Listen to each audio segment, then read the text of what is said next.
आज की इस वीडियो में हम लोग क्लास 10th के मॉडल सेट 4 को पढ़ने वाले हैं और यहाँ पर हम लोग फिजिक्स और केमिस्ट्री के कंप्लीट सॉल्यूशन को देखेंगे। तो चलिए एक एक करके हम लोग सारे क्वेश्चंस को देखते हैं। हमारे पास जो पहला क्वेश्चन है क्या है कि निर्वात में प्रकाश की चाल होती है, मतलब निर्वात में प्रकाश की चाल कितनी होती है। तो इसका जो सही आंसर होगा ऑप्शन नंबर ए 3 × 10⁸ मीटर प्रति सेकंड। देखिए इस मीटर प्रति सेकंड पर आपको ध्यान रखना है क्योंकि यहाँ पर भी 3 × 10⁸ है, यहाँ पर भी 3 × 10⁸ है, यहाँ पर भी वही वैल्यू है और यहाँ पर भी वही वैल्यू है। बस आपको केवल इसके ऊपर में ध्यान रखना है कि जो वाला आपका मीटर प्रति सेकंड होगा वही वाला आपका आंसर होगा। तो जो क्वेश्चन नंबर 1 है इसका सही आंसर हो जाएगा ऑप्शन नंबर ए। और यहाँ पर मैं आपको कंप्लीट सॉल्यूशन देने वाला हूं। अभी तक इतना जल्दी कोई यूट्यूब चैनल वाला आपको कंप्लीट सॉल्यूशन नहीं दिया होगा। हाँ सॉल्यूशन तो दिया होगा लेकिन शायद केवल और केवल ऑब्जेक्टिव यानी कि 1 अंक वाले क्वेश्चंस को बताया होगा, लेकिन यहां पर मैं आपको कंप्लीट सॉल्यूशन दे रहा हूं। वीडियो पसंद आएगा तो वीडियो को आप लाइक कर दीजिएगा, सुंदर सा कमेंट करना ना भूलिए और इस वीडियो को जितना हो सके ज्यादा से ज्यादा शेयर करें। तो चलिए देखते हैं क्वेश्चन नंबर 2। क्वेश्चन नंबर 2 क्या है कि ध्रुव, ठीक है, यहाँ पर ध्रुव, ठीक है, ध्रुव और वक्रता केंद्र को मिलाने वाली रेखा को यहाँ पर खाली स्थान कहते हैं। तो ध्रुव और वक्रता केंद्र को जो मिलाने वाला जो रेखा होता है उस रेखा को हम लोग कहते हैं मुख्य अक्ष। तो इसका सही आंसर हो जाएगा ऑप्शन नंबर ए। आगे देखिए अगला क्वेश्चन, क्वेश्चन नंबर 3 क्या है कि प्रकाश तरंग उदाहरण है। प्रकाश तरंग किसका उदाहरण है? तो प्रकाश तरंग उदाहरण है विद्युत चुंबकीय तरंग का। तो जो ये प्रकाश तरंग है ये किसका उदाहरण है? विद्युत चुंबकीय तरंग का उदाहरण है।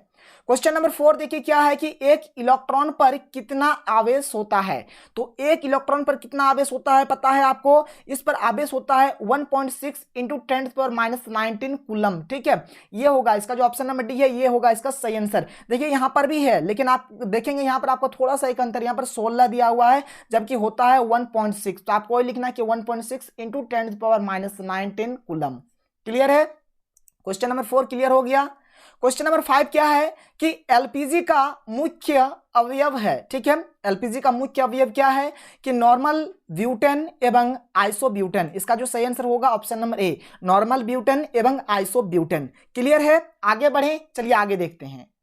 प्लास्टर ऑफ पेरिस का रासायनिक सूत्र है। प्लास्टर ऑफ पेरिस का रासायनिक सूत्र क्या होता है? तो इसका रासायनिक सूत्र होता है CaSO4 ½ H2O। ये हुआ इसका सही आंसर। क्या होगा? CaSO4 ½ H2O।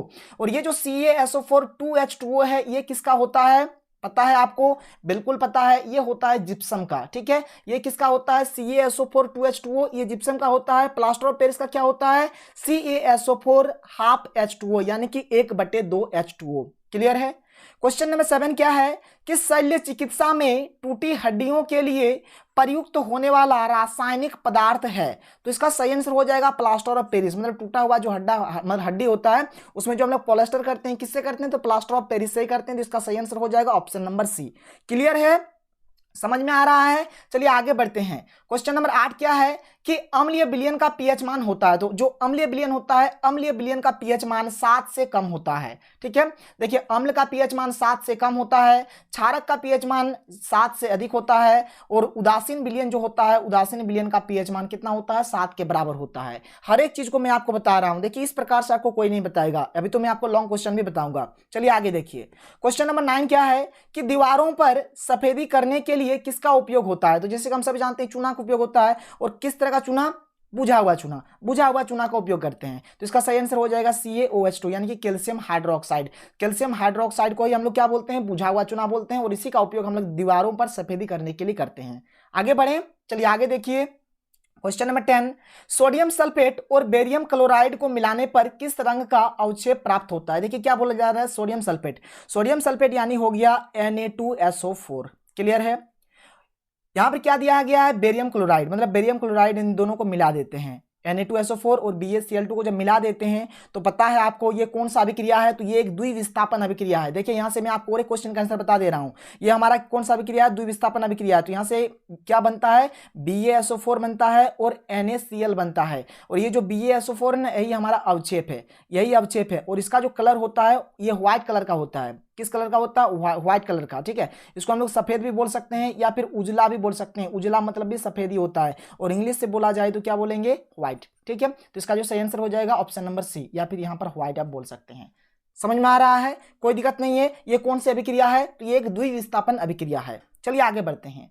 आगे देखिए, अब यहाँ पर हमारे पास रिक्त स्थान वाला क्वेश्चन आ गया। पहला क्वेश्चन क्या है कि धारा का एसआई मात्रक होता है। धारा का एसआई मात्रक क्या होता है सर, पता है आपको? धारा का एसआई मात्रक होता है एम्पियर। धारा का एसआई मात्रक क्या होता है? एम्पियर, जिसको हम लोग ए से डिनोट करते हैं। हीरा एवं ग्रेफाइट कार्बन की क्या है, तो 2 अप्रूफ है। कार्बन की क्या है? अप्रूफ है। कार्बन के अप्रूफ है। क्लियर है? कार्बन के अप्रूफ है या फिर कार्बन के 2 अप्रूफ है, इसे भी बोल सकते हैं। क्लियर है? आगे बढ़े, चलिए आगे देखिए। क्वेश्चन नंबर 13 क्या है कि वास्तविक प्रतिबिंब तथा आभासी प्रतिबिंब में अंतर लिखें। तो देखिए, एक साइड में मैंने वास्तविक प्रतिबिंब को लिखा है, एक साइड में आभासी प्रतिबिंब को लिखा है। यहाँ पर देखिए मुझे थोड़ा कम टाइम मिला क्योंकि मैंने सोचा कि जल्दी वीडियो अपलोड करूंगा, इसलिए मैंने यहाँ पर अपने हाथ से ही लिख लिया, नहीं तो मैं टाइपिंग करके लिख लेता। खैर कोई बात नहीं, आपको समझना है टाइपिंग करके लिखा जाए या फिर हाथ से लिखा जाए। तो देखिए यहाँ पर वास्तविक प्रतिबिंब क्या होता है कि यह हमेशा क्या होता है, उल्टा होता है। आभासी में क्या होता है, यह हमेशा सीधा होता है। जो वास्तविक प्रतिबिंब होता है इसे पर्दे पर प्राप्त किया जा सकता है, जो आभासी प्रतिबिंब होता है इसे पर्दे पर प्राप्त नहीं किया जा सकता है। और आभासी प्रतिबिंब को हम लोग काल्पनिक प्रतिबिंब भी बोलते हैं, इस बात को आप याद रखिएगा। इसको हम लोग काल्पनिक प्रतिबिंब भी बोलते हैं, जिसको केवल केवल हम लोग इमेजिन कर सकते हैं। क्लियर, समझ में आया?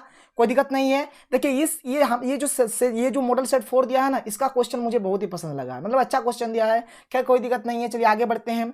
अगला क्वेश्चन देखिए, क्वेश्चन नंबर 14 क्या है कि उत्तल दर्पण के उपयोग लिखें। तो देखिए उत्तल दर्पण का उपयोग कहाँ कहाँ होता है, तो पहला उपयोग साइड मिरर के रूप में होता है, और दूसरा उपयोग कहाँ होता है, जो सड़क आप देखेंगे, सड़क के जो साइड में जो बल्ब लगा हुआ होता है उसमें जो शीशा दिया रहता है वो हमारा उत्तल दर्पण का होता है। ठीक है, तो देखिए यहाँ पर एक उपयोग है कि मोटर गाड़ियों में साइड मिरर के रूप में, और दूसरा है कि सड़कों में बल्ब के ऊपर परावर्तक के रूप में। आगे बढ़े, अगला क्वेश्चन देखें।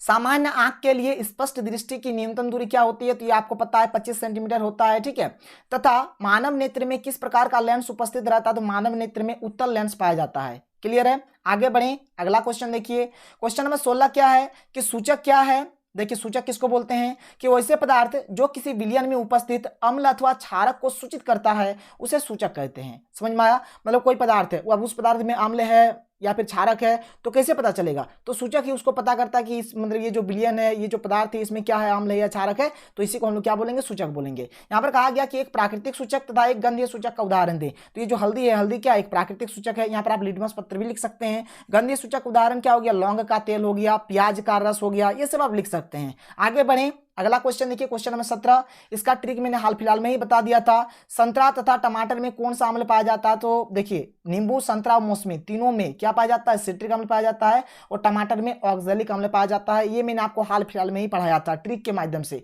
चलिए आगे बढ़ते हैं, अगला क्वेश्चन देखिए। अगला क्वेश्चन क्या है, क्वेश्चन नंबर 18 कि जिंक को आयरन 2 सल्फेट के विलयन में डालने से क्या होता है, इसकी रासायनिक अभिक्रिया लिखिए। ये जो 2 दिया है इसका मतलब क्या होता है जानते हैं, इसका मतलब होता है संयोजकता। क्योंकि ये जो आयरन यानी कि ये जो Fe होता है इसका 2 संयोजकता होता है, एक होता है 2, एक होता है 3। मतलब यहाँ पर 2 लिख दिया है ना, मतलब इस प्रकार से 2 लिख दिया है, इसका मतलब ये जो 2 संयोजकता है ना, इसका बात हो रहा है, इसका बात हो रहा है। अगर यहाँ पर मान के चलिए अगर 3 लिख दिया देता ना, तो यहाँ पर जो संयोजकता 3 होगा उसको लेकर चलेंगे। तो यहाँ पर 2 लिखा हुआ है, मतलब संयोजकता 2 का बात हो रहा है। तो समझिए यहाँ पर जो चीज दिया गया है, तो यहाँ पर क्या करना है हमें, जिंक का क्या होता है, जिंक का होता है Zn। ठीक है, आयरन सल्फेट, तो आयरन का होता है Fe और सल्फेट का होता है SO4। देखिए SO4 का तो संयोजकता 2 ही होता है, लेकिन यहाँ पर देखिए आपको क्या दे दिया है, आयरन का 2 दिया है ना, तो यहाँ पर आपको 2 लिखना है। मान के चलिए होने दो, बाय चांस मान के चलिए कभी कभार क्वेश्चन में अगर आपको यहाँ पर 3 मिल जाए तो आपको यहाँ पर क्या लिखना पड़ेगा, 3 लिखना पड़ेगा। लेकिन यहाँ पर 2 ही दिया है तो हम लोग 2 ही लिखेंगे, तो 2 हमने लिख दिया। ये आता है इसके साथ, ये आता है इसके साथ, 2 सेम टू सेम कट जाएगा, 2 1 2 2 1 2, यानी Fe के साथ 1 तो 1 को नहीं लिखेंगे, और SO4 के साथ 1 तो 1 को नहीं लिखेंगे। मतलब ये आ गया FeSO4, ये आ गया FeSO4 से क्या मिलेगा, देखिए यहाँ पर एक विस्थापन अभिक्रिया होगा। ये Zn क्या करेगा, Fe को हटा देगा और इसके स्थान पर खुद आ जाएगा और ZnSO4 का निर्माण करेगा, और Fe को बोलेगा जाओ बेटा तुम्हारा काम हो गया, तुम बहुत देर तक रहा, अब मुझे भी रहने दो। क्लियर है? तो देखिए इस प्रकार से ये हमारा समीकरण बन गया। आप चाहे तो लिख सकते हैं ये Zn हमारा क्या है, Zn को बोलते हैं जिंक। FeSO4 ये हमारा क्या है, आयरन 2 सल्फेट है, आयरन 2 इस प्रकार से आपको देना है। यहाँ पर आपको लिख देना है सल्फेट, ये आपका क्या है, तो ये आपका बन गया जिंक सल्फेट। ठीक है, जिंक सल्फेट हो गया। और ये Fe हमारे क्या है, यही तो आयरन 2 है, ये आयरन हो गया। क्लियर है, समझ में आ रहा है? क्वेश्चन नंबर 18 क्लियर है? आगे बढ़ें, चलिए आगे देखते हैं। अब हम लोग देखते हैं क्वेश्चन नंबर 19। क्वेश्चन नंबर 19 क्या है कि जीवाश्मी ईंधन क्या है, प्रमुख जीवाश्म ईंधन कौन कौन है, तथा जीवाश्मी ईंधन की क्या हानियां हैं? तो एक एक करके बात करते हैं। सबसे पहले बात करते हैं कि जीवाश्मी ईंधन क्या है। ठीक है, तो देखिए, लाखों करोड़ों वर्ष पहले पृथ्वी के नीचे दबे जीव जंतुओं के अवशेषों से बने ईंधन को जीवाश्मी ईंधन कहते हैं। क्लियर है? देखिए, जीवाश्मी को अगर आप तोड़ेंगे तो दो चीज मिलेगा, एक मिलेगा जीव और एक मिलेगा अश्मी। तो जीव अश्मी मतलब हो गया अवशेष, मतलब जीवों के अवशेष से जो ईंधन बनेगा उसी को हम लोग जीवाश्मी ईंधन बोलेंगे। और देखिए, जो जीवाश्मी ईंधन, प्रमुख जीवाश्मी ईंधन जो है, जैसे कि कोयला हो गया, पेट्रोलियम हो गया, ये सब क्या है? प्रमुख जीवाश्मी ईंधन है। अब बात करें इसके हानि के ऊपर, तो देखिए जीवाश्मी ईंधन का हानि क्या होता है। आपको अगर उतना कुछ नहीं लिखना है तो आप सीधे एक पॉइंट लिख दीजिएगा कि जीवाश्मी ईंधन क्या करता है, ये अधिक मतलब धुआं, मतलब इससे अधिक धुआं प्रदूषण होता है। बस इस प्रकार से आप एक ही पॉइंट लिख सकते हैं, या फिर अगर आप ऐसे लिखना चाहते हैं ऐसे भी लिख सकते हैं कि जीवाश्मी ईंधन जैसे कोयला, पेट्रोलियम आदि को जलाने पर carbon dioxide, sulphur dioxide, nitrogen dioxide देता है, जो वायु को प्रदूषित करता है। यह गैस जल के साथ मिलकर अम्ल बनाती है, जिसके कारण अम्ल वर्षा होती है। क्लियर है? समझ में आया? तो यह है जीवाश्मी ईंधन की हानि। चलिए आगे बढ़ते हैं, अगला क्वेश्चन देखते हैं। क्वेश्चन नंबर 20 क्या है कि एक विद्युत परिपथ का आरेख खींचिए। तो ये जो आप देख पा रही है हमारे क्या है, एक विद्युत परिपथ का आरेख है। यहां पर एक बैटरी है, यहां पर एक स्विच है, यहां पर एक एमीटर है और यहां पर एक बल्ब है। तो आपको कुछ इस प्रकार से एक विद्युत परिपथ का आरेख बना देना है, बस सिंपल से आपको ये चित्र बना देना है। आगे क्वेश्चन देखिए क्या है कि तथा श्रेणी क्रम में संयोजित करने के स्थान पर विद्युत युक्तियों का पार्श्व क्रम में बैटरी से संयोजित करने से क्या लाभ है। देखिए, ये हमारा क्वेश्चन 2 नंबर का है, मतलब यहां तक अगर आप करते हैं यहां तक, तो यहां से आपको 1 नंबर मिलेगा, और अगर ये वाला आप लिखते हैं तो यहां से आपको 1 नंबर मिलेगा। क्लियर है? तो जैसे कि आपको 1 नंबर मिलेगा, तो कोशिश कीजिए कि यहां पर अगर आप 1 पॉइंट भी लिख देते हैं तो कोई दिक्कत नहीं है, लेकिन यहां पर मैं आपको 2-3 पॉइंट बताऊंगा, लेकिन अगर आप परीक्षा में 1 पॉइंट भी लिख देते हैं तो आपको नंबर मिल जाएगा, क्योंकि यहां पर नंबर को देखिए, यहां पर नंबर को देखिए। अगर यही क्वेश्चन 4 नंबर में होता, मान के चलिए ये हमारा 1 नंबर में होता, ये वाला 3 नंबर में होता, तो 3 पॉइंट लिखेंगे, लेकिन यहां पर मैं आपको अभी 2-3 पॉइंट बताने वाला हूं। खैर, आपको एग्जाम में जितना पॉइंट लिखना है आपके ऊपर डिपेंड करेगा। तो चलिए देख लेते हैं यहां पर क्या क्या पॉइंट होने वाला है यहां पर हमारा।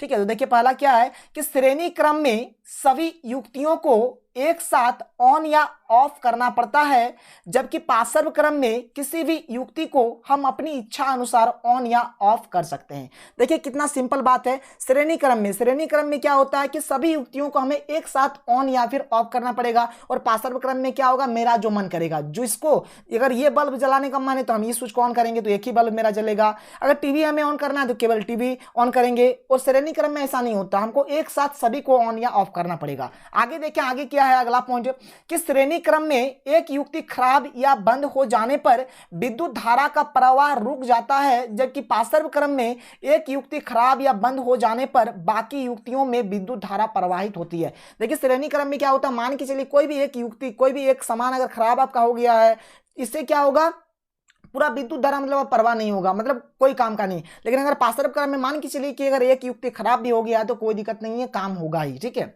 आगे देखिए, श्रेणी क्रम का कुल प्रतिरोध का मान अधिकतम होने के कारण कम विद्युत धारा प्रवाहित होती है, जबकि पार्श्व क्रम में कुल प्रतिरोध का मान न्यूनतम होने के कारण अधिक विद्युत धारा प्रवाहित होती है, जो कि एक इंपॉर्टेंट बात है। बात समझ में आ रहा है क्या बताया जा रहा है यहाँ पर यही बताया जा रहा है कि जो श्रेणी क्रम है ना, श्रेणी क्रम का कुल प्रतिरोध का जो मान होता है वो अधिक होता है, जिससे कम विद्युत धारा हमें मिलता है। और पार्श्व क्रम में क्या होता है, कुल प्रतिरोध का जो मान होता है वह कम होता है, जिससे यहाँ पर हमें अधिक विद्युत धारा मिलता है। बस यही चीज है। आगे देखें अगला क्वेश्चन क्या है।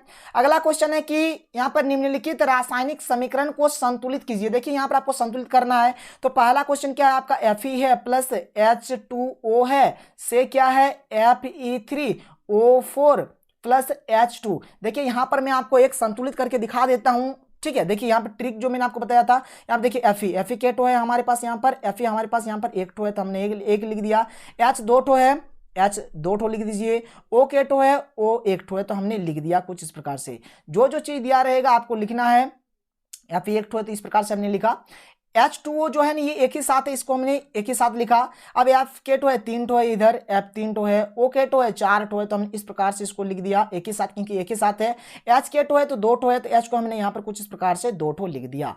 क्लियर है, समझ में आ रहा है, कोई दिक्कत नहीं है। अब देखिए बच्चों, अब यहाँ पर आप ध्यान दीजिए। देखिए यहाँ पर आपका के टू एफ है, Fe के टू है, इधर 1 टो है और इधर आपका Fe के टो है 3 टो है। ध्यान से देखिए, इधर आपका Fe 1 टो है और इधर आपका Fe 3 टो है। तो मतलब क्या करना पड़ेगा, इधर 3 से गुना करेंगे, तो इधर अगर 3 से गुना करेंगे तो ये हमारा 3 हो गया।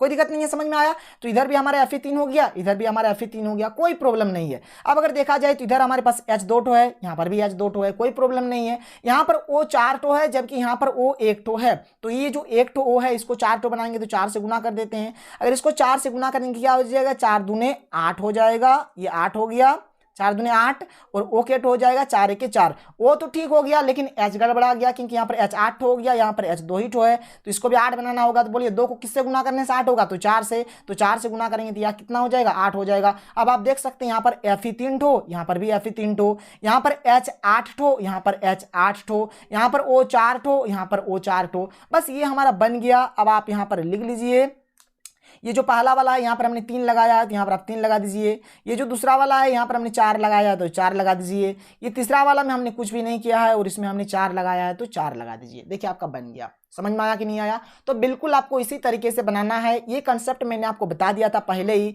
चलिए आगे देखते हैं, अगले क्वेश्चन को देख लेते हैं कि अगला क्वेश्चन को आप किस प्रकार से बनाएंगे। यहाँ पर आपका एक Na है, Na के टो है तो 1 ठो है तो हमने 1 ठो लिख दिया।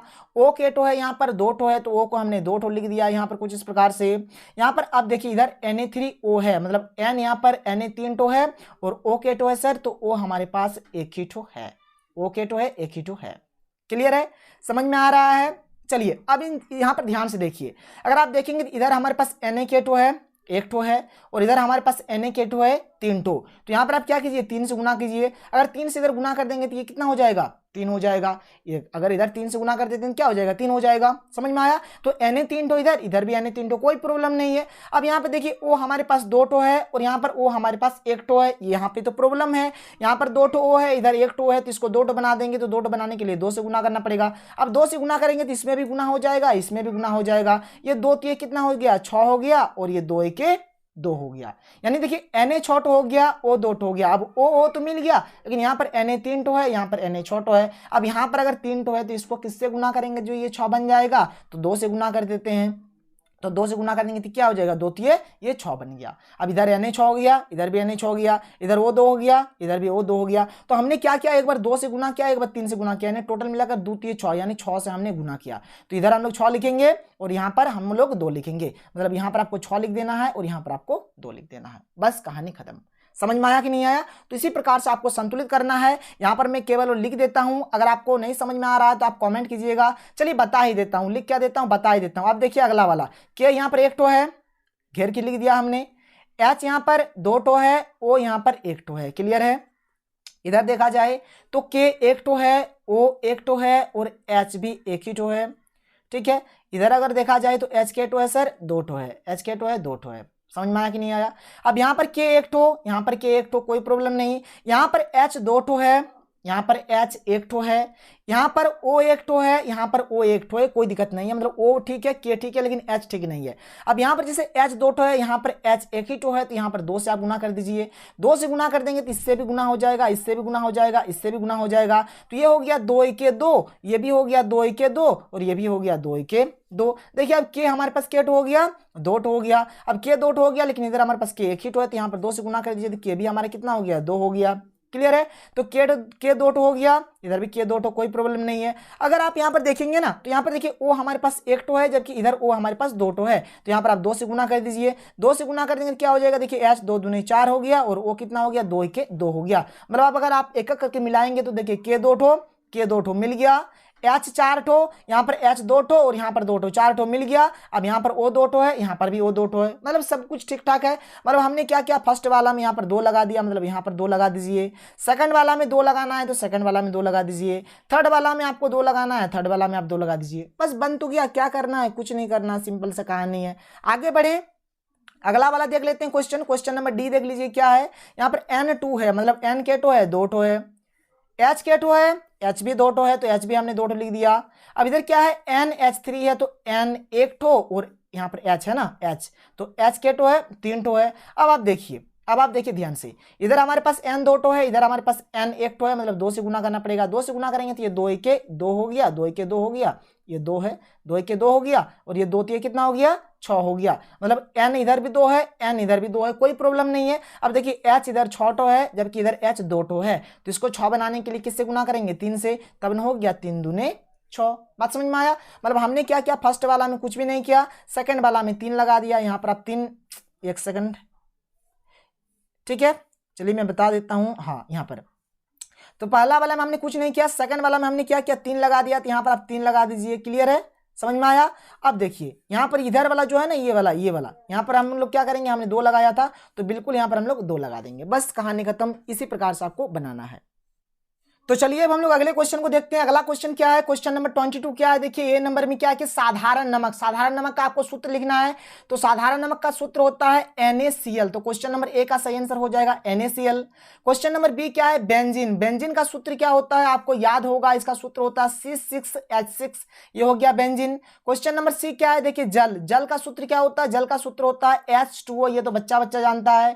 क्वेश्चन नंबर डी क्या है आपका, बेकिंग सोडा। बेकिंग सोडा का सूत्र क्या होता है सर, पता होगा आपको, जिसको हम लोग खाने का सोडा भी बोलते हैं। इसका सूत्र होता है NaHCO3। क्लियर है? क्वेश्चन नंबर 22 भी हो गया। आगे बढ़े, आगे देखिए क्वेश्चन नंबर 23 क्या बोला जा रहा है कि मानव नेत्र का नामांकित चित्र बनाएं। ये जो आप देख पा रहे हैं ये हमारा मानव नेत्र का चित्र है, इसको आप इसी प्रकार से बना दीजिएगा। इस क्वेश्चन का आंसर आपका हो गया। आगे देखिए क्वेश्चन नंबर 24 क्या है कि निकट दृष्टि दोष और दीर्घ दृष्टि दोष क्या है, इसके कारण बताएं तथा इसका उपचार कैसे किया जा सकता है। मतलब आपको पहले बताना है कि निकट दृष्टि दोष क्या है, फिर आपको बताना है दीर्घ दृष्टि दोष क्या है, इसका कारण बताना है और उपचार किस प्रकार से किया जाएगा, इस चीज को भी आपको बताना है। तो देखिए निकट दृष्टि दोष क्या होता है कि जब निकट की वस्तुएं स्पष्ट रूप से दिखाई देती है किंतु दूर की वस्तुएं स्पष्ट रूप से दिखाई नहीं देती है, तो इस प्रकार के दोष को निकट दृष्टि दोष कहते हैं। बात समझ में आया? निकट दृष्टि दोष में क्या होगा, जो सामने का जो वस्तु होगा, जो निकट का जो वस्तु होगा, इसे तो आप देख पाएंगे, लेकिन दूर का जो वस्तु होगा इसे आप देख नहीं पाएंगे। और इस प्रकार का जो दोष होता है इसी को हम लोग निकट दृष्टि दोष कहते हैं। क्लियर है? समझ में आया? कोई दिक्कत नहीं है। अब आगे देखिए इसका कारण क्या है, तो नेत्र लेंस की वक्रता का अधिक हो जाना और दूसरा क्या है कि नेत्र गोलक का लंबा हो जाना। 2 कारण से होता है। इसका निवारण मतलब इसको ठीक किस प्रकार से करेंगे, तो निकट दृष्टि दोष के निवारण के लिए अवतल लेंस का उपयोग किया जाता है। इसमें हम लोग अवतल लेंस वाला चश्मा लेते हैं। क्लियर है? मतलब इसमें अवतल लेंस द्वारा इस दोष को ठीक किया जाता है। आगे देखिए दूर दृष्टि दोष या फिर दीर्घ दृष्टि दोष। इसमें क्या होता है कि जब दूर की वस्तुएं स्पष्ट रूप से दिखाई देती है किंतु निकट की वस्तुएं स्पष्ट रूप से दिखाई नहीं देती है, तो इस प्रकार के दोष को दूर दृष्टि दोष कहते हैं। देखिए दूर दृष्टि दोष में क्या होगा, मतलब यहां पर जो कहा जा रहा है इसके उल्टा हो रहा है। जैसे दूर दृष्टि दोष है मतलब आप दूर की वस्तु को देख पाएंगे, सामने की वस्तु को देख नहीं पाएंगे। निकट दृष्टि दोष है मतलब क्या है कि आप निकट के वस्तु को देख पाएंगे लेकिन दूर के वस्तु को आप देख नहीं पाएंगे। तो इस प्रकार से यहाँ पर हो रहा है। तो दूर दृष्टि दोष में क्या होगा आपका, यहाँ पर कि जो दूर का वस्तु होगा इसको तो आप देख पाएंगे लेकिन जो निकट का वस्तु होगा इसे आप स्पष्ट रूप से नहीं देख पाएंगे। तो इसे हम लोग दूर दृष्टि दोष बोलते हैं। कारण देखिए क्या होता है कि अभिनेत्र लेंस की फोकस दूरी बढ़ जाना और दूसरा क्या है कि नेत्र गोलक का छोटा हो जाना। ठीक है? संशोधन या फिर निवारण मतलब इसको ठीक किस प्रकार से करेंगे, तो दूर दृष्टि दोष के निवारण के लिए उत्तल लेंस का उपयोग किया जाता है। इसके लिए हम लोग क्या करते हैं, उत्तल लेंस वाला चश्मा का इसमें यूज करते हैं। आगे देखिए अगला क्वेश्चन क्या है, क्वेश्चन नंबर 25 क्या है कि निम्नलिखित का संरचनात्मक सूत्र लिखिए। पहला आपको यहां पर कहा गया कि मीथेन का सूत्र ये CH4 होता है और इसका स्ट्रक्चर कुछ इस प्रकार से होता है। इसका स्ट्रक्चर आप इस प्रकार से बना लीजिएगा। ठीक है? ये सब मैंने आपको पढ़ा दिया है। अगर आपको अभी भी नहीं आता तो आप बोलिएगा, मैं आपको फिर से और एक बार पढ़ा दूंगा। प्रोपेन का सूत्र होता है, ठीक है, प्रोपेन का सूत्र होता है C3H8 और इसका संरचना कुछ इस प्रकार से होता है। इथेन का होता है C2H6 और इसका संरचना कुछ इस प्रकार से होता है। अब बच गया यहाँ पर बेंजीन और क्लोरोब्यूटन। तो चलिए एक एक करके देख लेते हैं। पहले देखते हैं बेंजीन। तो बेंजीन का सूत्र होता है C6H6 और इसके स्ट्रक्चर को आप इस प्रकार से बना सकते हैं या फिर आप ऐसे भी बना सकते हैं। देखिए बेंजीन का स्ट्रक्चर एकदम बहुत ही सिंपल है, कुछ नहीं करना है। पहले तो आपको यहाँ पर एक C देना है, यहाँ पर एक C दे दीजिए, यहाँ पर एक C दे दीजिए, यहाँ पर एक C दे दीजिए, यहाँ पर एक C दे दीजिए, यहाँ पर एक C दे दीजिए। ठीक है? ठीक है, यहाँ पर आप क्या कीजिए, यहाँ पर एक ठो, यहाँ पर 2 ठो, फिर यहाँ पर 1 ठो, फिर यहाँ पर 2 ठो, फिर यहाँ पर 1 ठो, फिर यहाँ पर 2 ठो और सबके ऊपर में आप इस प्रकार से H लगा दीजिए। बस यही यहाँ पर कहानी आपको करना है। क्लियर है? देखिए आप बेंजीन के सूत्र को, बेंजीन के संरचना सूत्र को एकदम अच्छे तरीके से आसानी से लिख सकते हैं या फिर आप इसके चित्र को ऐसे भी बना सकते हैं। जैसे यहाँ पर एक C लिखेंगे, यहाँ पर एक C, यहाँ पर एक C, यहाँ पर एक C, यहाँ पर एक C, यहाँ पर एक C। जैसे यहाँ पर हमने 1 ठो से स्टार्ट किया था, आप चाहे तो यहाँ पर 2 से भी स्टार्ट कर सकते हैं। यहाँ पर पहले आप 2 से दे सकते हैं, फिर 1 ठो, फिर 2 ठो, फिर 1 ठो, फिर 2 ठो, फिर 1 ठो। मतलब ये अल्टरनेट चलेगा। मतलब एक बार आपको 1 ठो देना है, फिर आपको 2 ठो देना है, फिर सबके ऊपर में आप क्या कीजिए, 1 ठो करके ऐसा लगा दीजिए कुछ इस प्रकार से। देखिए बेंजीन का जो ये जो संरचनात्मक सूत्र होता है एकदम सिंपल है। आप बना सकते हैं, कोई प्रॉब्लम नहीं है। आगे बढ़ें, आगे देखिए आपको और एक क्या दिया गया था, क्लोरोब्यूटेन। तो क्लोरोब्यूटेन का ये वाला होता है, ठीक है। आप क्या यहाँ पे देख लीजिए, ब्रोमोप्रोपेन एक है, क्लोरोप्रोपेन है, आप ये सब भी देख सकते हैं। आपको अगर ये सब नहीं आता तो आप नीचे कमेंट बॉक्स पे कमेंट कर सकते हैं, मैं आपको फिर से बता दूंगा। और ये सब मैंने आपको पहले से ही पढ़ा कर रखा है, कोई दिक्कत नहीं होगा। चलिए आगे देखते हैं, अगला क्वेश्चन क्या है, क्वेश्चन नंबर 26, जो कि हमारा लास्ट क्वेश्चन है। क्या है कि कॉपर को लाल भूरे चूर्ण को चित्रानुसार गर्म किया गया है। यहां पर जो है ये सब चीज का आपको नाम लिखना है। तो चलिए इस क्वेश्चन को मैं आपको यहां पर दिखा देता हूं। देखिए यही क्वेश्चन था हमारे पास, ठीक है। यहां पर ये जो 1 नंबर है और ये जो 2 नंबर है, इन दोनों का आपको नाम लिखना है। जो 1 नंबर है इसका नाम हो गया CuO, यानी कि कॉपर ऑक्साइड। कॉपर ऑक्साइड कैसे हुआ था, Cu को जब हम लोग ऑक्सीजन की उपस्थिति में मतलब गर्म कर रहे हैं तो यहां से कॉपर ऑक्साइड का निर्माण हो रहा है, ठीक है। और ये जो 2 नंबर है, ये जो आप देख रहे हैं कटोरा जैसा, इसको हम लोग बेसिन बोलते हैं, तो इसका नाम हो गया बेसिन। और यह किस प्रकार का यहाँ पर अभिक्रिया होगा, तो यहाँ पर रेडॉक्स अभिक्रिया होगा। रेडॉक्स अभिक्रिया मतलब क्या, इसमें उपचयन भी होगा, आपका अपचयन भी होगा, मतलब ऑक्सीडेशन भी होगा, रिडक्शन भी होगा, दोनों होगा। यहाँ पर आगे क्या कहा गया कि अभिक्रिया के लिए संतुलित समीकरण लिखिए। तो संतुलित समीकरण क्या है कि CuO + H2 से Cu + H2O। क्लियर है। लेकिन अगर आप यहाँ पर देखेंगे तो आपको और एक चीज मिलेगा, क्वेश्चन डी नंबर क्या है कि उत्पाद की H2 गैस से अभिक्रिया का समीकरण लिखिए। तो वही चीज है। देखिए यहाँ पर जैसे Cu कॉपर को जब ऑक्सीजन की उपस्थिति में गर्म कर रहे हैं तो CuO हो रहा है, ये हमारा उत्पाद मिला। और इसी उत्पाद को यानी CuO को जब हम लोग H2 के मतलब H2 से मतलब जब इसका अभिक्रिया कराएंगे तो क्या मिलेगा, Cu + H2O। बस वही चीज लिखा गया है, केवल यहाँ पर आपको संतुलित अभिक्रिया पूछा गया था और यहाँ पर यही चीज है। समझ में आया। तो यहाँ पर मैंने आपको कंप्लीट फिजिक्स और केमिस्ट्री का कंप्लीट सॉल्यूशन बताया। अगर वीडियो आपको पसंद आया है तो वीडियो को लाइक कर दें, और अगर आपने अभी तक हमारे चैनल को सब्सक्राइब नहीं किया है तो सब्सक्राइब करके बेल के आइकन को प्रेस कर लें। और इस प्रकार का आपको यहाँ पर वीडियो मिलता रहेगा। और मैं बहुत ही जल्द जो ये आपका मॉडल सेट 4 आया है बहुत ही जल्द कंप्लीट करा दूंगा। तो मिलते हैं अगले वीडियो में। Thank you.